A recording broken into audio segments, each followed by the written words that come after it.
Quer dizer que a culpa do Flamengo ter um bando de jogador soberbo, um bando de jogador prepotente e muitas vezes sem vergonha na cara é do Felipe Luiz. Quer dizer que o Flamengo, que a diretoria do Flamengo teve a coragem de demitir um treinador que ganhou tudo em um ano de carreira, depois dele ter ido para uma coletiva de imprensa, numa salinha do Maracanã, em menos de 30 minutos de conversa. E é sério que vão achar que isso vai ser levado com normalidade. Eu não vou levar como normalidade, porque isso é sacanagem. O que foi feito com o Felipe Luiz é falta de lealdade por parte da diretoria. É falta, sabe do quê? De uma coisa que eu valorizo muito no ser humano, que é gratidão. Porque na hora que o Flamengo tava na merda, depois de um trabalho péssimo do Tite, que não se ganhava nada com futebol ridículo, quem assumiu o Flamengo, quem consertou esse Flamengo, foi o Felipe Luiz. Quem botou a cara para construir um estilo de jogo, para ser campeão de Libertadores, para ser campeão de Copa do Brasil, para ser campeão brasileiro, para chegar numa final de Mundial de Clubes e ir para os pênaltis contra o Paris Saint-Germain, foi o Felipe Luiz. Não dá para não se criticar uma demissão covarde como foi essa. Uma demissão fria como foi essa. Porque o Felipe Luiz, não se esqueçam, ele é ídolo do Flamengo. Ele ganhou tudo como treinador e tudo como jogador. Ele é torcedor do Flamengo. Ele merecia o respeito, a lealdade e a gratidão do Flamengo.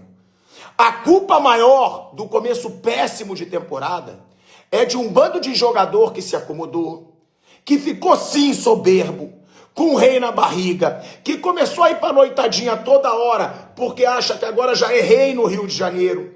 E isso não é falado. Esses caras não vão ser demitidos por essa diretoria, porque quem merecia ser demitido era uma boa parte desse elenco que não leva o Flamengo a sério como tem que se levar. E o Felipe Luiz sempre levou esse Flamengo a sério. Felipe Luiz sempre se dedicou ao máximo, sempre trabalhou muito. Felipe Luiz, isso é informação, não é suposição. Trabalhava mais de 12 horas por dia no Flamengo. Que jogador desses que jogava? De um ataque que não está fazendo gol, de uma defesa lenta e acomodada. O que foi feito com o Felipe Luiz ficou muito claro. Guardaram mágoa do processo de renovação, onde o Felipe Luiz realmente pediu muito, sempre pedindo mais, e que teve seus erros. Mas nada justifica demitir dessa forma. Que papelão do Flamengo. Poucas vezes no futebol eu vi algo tão covarde como o que aconteceu com o técnico do Flamengo, com o Felipe Luiz.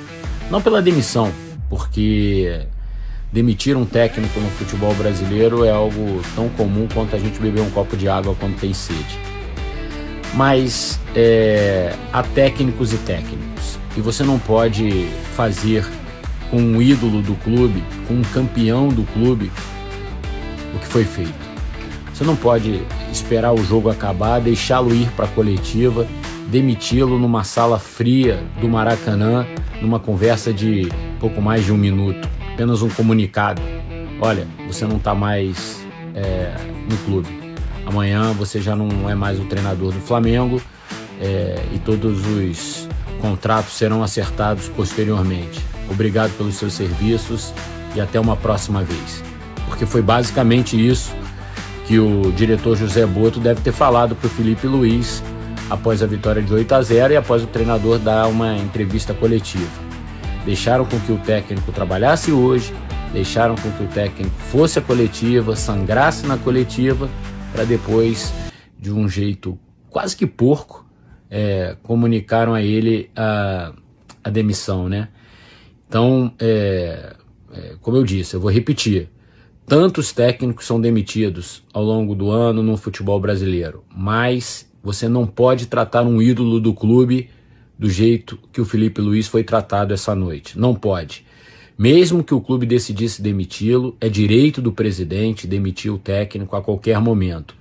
Mas poderiam ter feito de um jeito muito mais educado e muito mais respeitoso com alguém que se identifica com o clube, que é torcedor do Flamengo e que sempre foi um trabalhador muito honesto, quando jogava e agora como treinador. Enfim, foi mais uma pataquada da diretoria do Flamengo, uma diretoria que tratou como o profissionalismo sendo a pauta principal da sua plataforma, que o elegeu, e hoje, além de uma frieza inacreditável, foi de um amadorismo absurdo.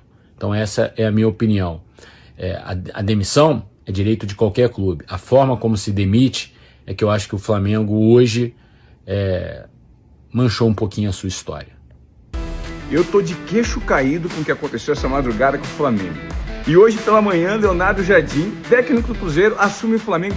Como assim? Ontem, depois da goleada por 8-0 do Madureira, os caras deixaram o Felipe Luiz ir por entrevista coletiva e depois de uma conversa fria de um minuto, demitiram o cara que tinha mais de 70% de aproveitamento, e é um ídolo do time, de uma forma extremamente fria. E hoje assume Leonardo Jardim, que disse que não assumiria outro time no Brasil se não fosse o Cruzeiro. Cara, eu como corintiano que sofre com gestão do meu time, quando eu olho para times que têm gestão, como é o caso do Flamengo, você vê o modus operandi dessa galera. Não tem escrúpulos, cara. Como é que demitiram um cara assim, dessa forma, numa conversa fria, numa sala gelada, em um minuto, depois de tudo que o Felipe Luiz fez no Flamengo? E aí hoje entra um novo técnico que diz que não assumiria. Então, assim, cenários do futebol brasileiro em que a gestão cada vez é mais e mais vergonhosa e menos profissional com aqueles que trabalham com futebol. O Flamengo confirmou a saída de Felipe Luiz do comando técnico da equipe principal. A decisão foi tomada após reuniões internas da diretoria, que avaliou o desempenho recente do time e optou por uma mudança no planejamento da temporada. O comunicado oficial agradeceu ao treinador pelo trabalho realizado e destacou sua postura profissional durante o período à frente do elenco. Felipe Luiz assumiu o cargo cercado de expectativas, especialmente pela forte identificação com o clube e pela trajetória vitoriosa construída como jogador. No entanto, a sequência de resultados abaixo do esperado e a pressão por uma evolução mais rápida no rendimento coletivo pesaram na análise da cúpula rubro-negra. Internamente, o entendimento foi de que o momento exigia uma nova direção técnica. Enquanto a diretoria trabalha para definir o substituto, a equipe será comandada interinamente por integrantes da comissão fixa do clube. A prioridade é manter a estabilidade do elenco e não comprometer a preparação para os próximos compromissos decisivos do calendário. A expectativa é de que o anúncio do novo treinador aconteça nos próximos dias. A demissão gerou intensa repercussão entre torcedores e analistas esportivos. Parte da torcida lamentou a saída, ressaltando o vínculo histórico do ex-treinador com o clube, enquanto outros consideraram a mudança necessária diante do cenário atual. O foco agora se volta para a escolha do novo comandante e os impactos que essa decisão poderá trazer ao restante da temporada.